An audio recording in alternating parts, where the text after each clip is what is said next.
160 years ago, a chap called Spurgeon, a rather famous Baptist preacher, preached a sermon entitled Good News for the Elderly. And 160 years later, I intend to do exactly the same, to preach a sermon entitled Good News for the Elderly. This is how he concluded. Does any one of you know how many more days you may have to live? I don't, nor do you. Does any one of my friends conceive that the time of his death is a long way off? No, beloved. There is such a thing as death in the church pew. I wish to bring out a slightly different focus for you today, namely Anna and Simeon. And I think they are a reason for old people to rejoice. The Christmas story, you may have been tricked into believing, was a story about young people and babies.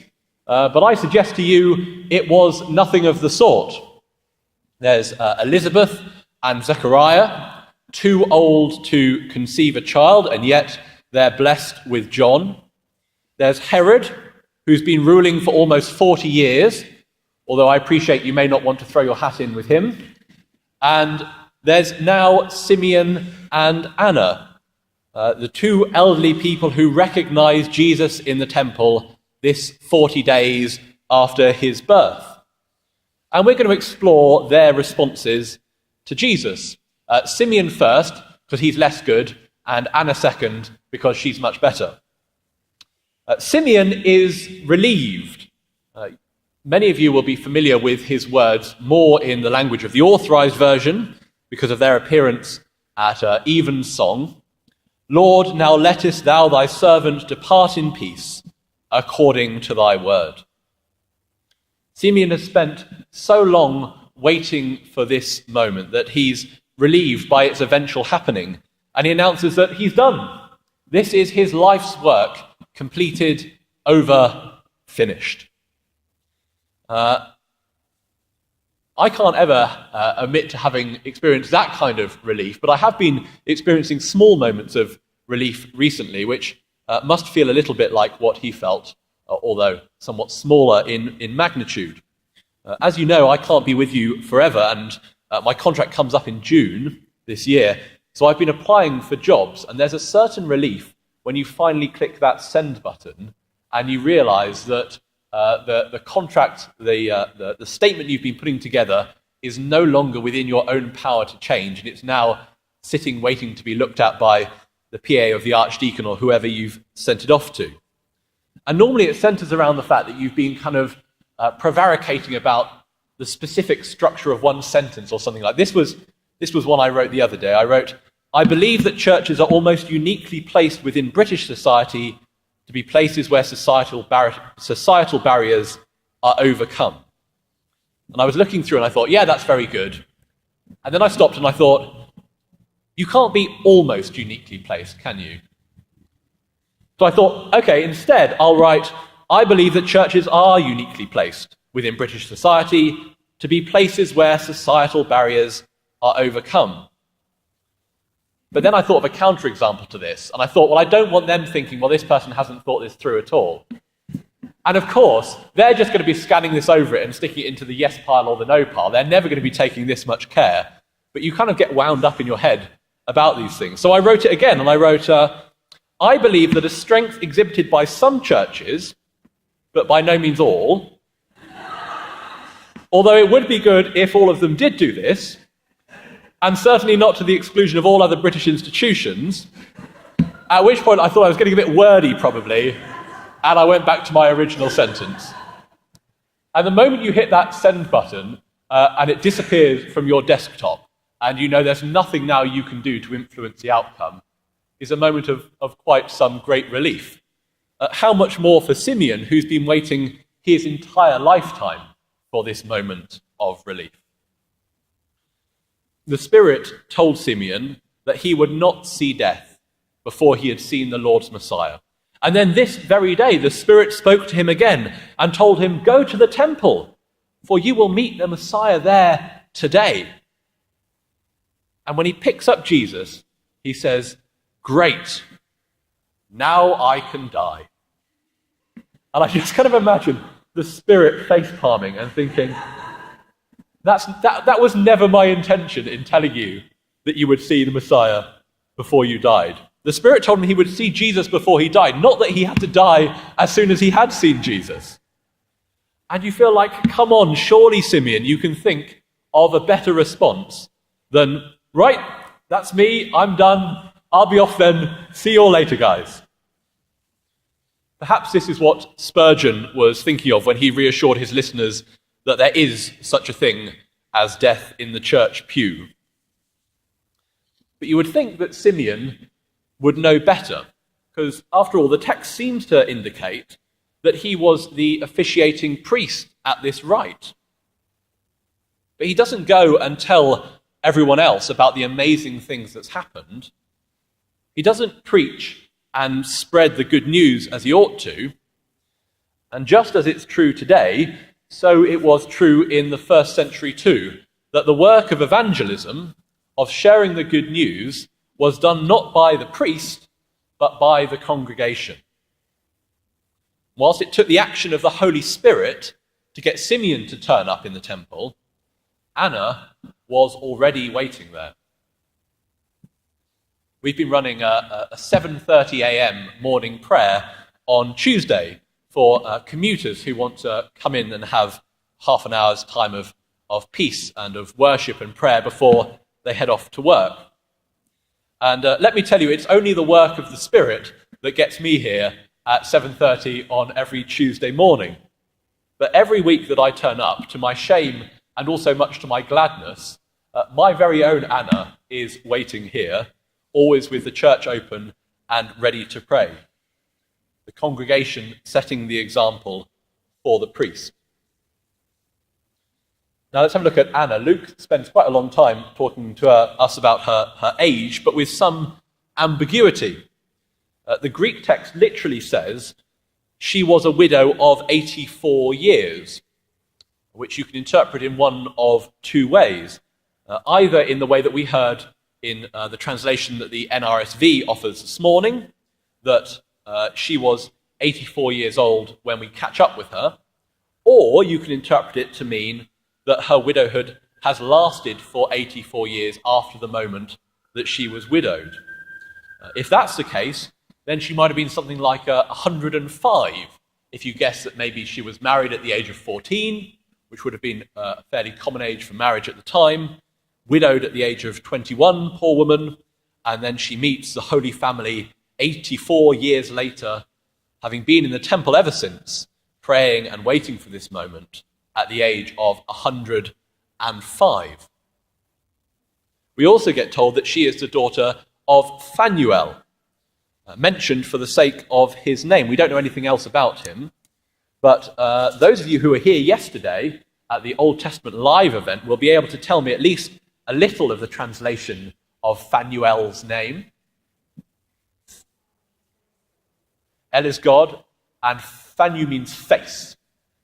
The face of God. It's her destiny as his son to see God's face in this child.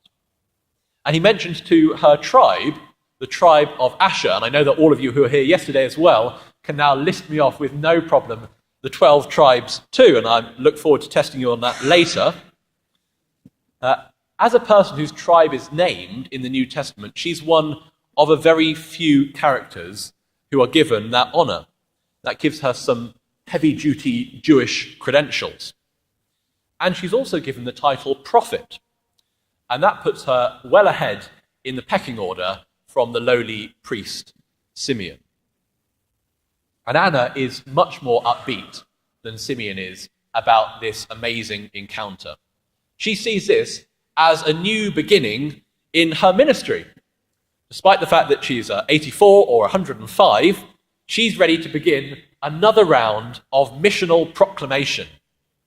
And this is precisely the good news for the elderly of which I entitled this sermon.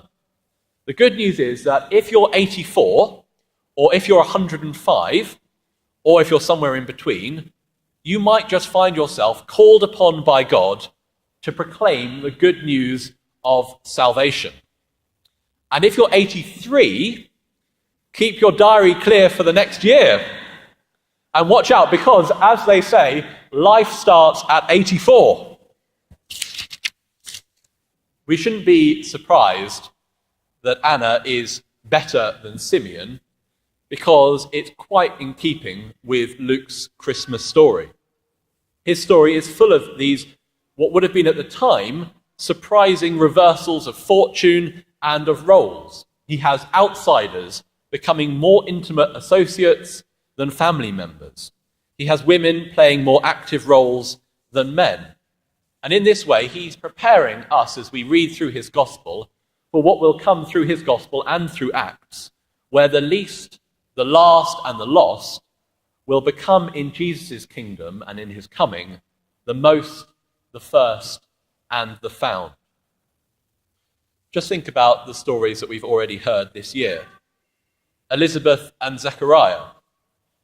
Zechariah doesn't believe Gabriel's words that they're going to have a child. Despite the fact that he's been praying for this each day, he says, no, it's impossible. And his mouth is shut because of his unbelief. But Elizabeth, on the other hand, when Mary comes to her, she recognizes immediately the divinity of the child in Mary's womb. Joseph, he's not quite sure either, thinking of quietly putting Mary to one side. And you might think that his reasons are somewhat more reasonable than Zechariah's.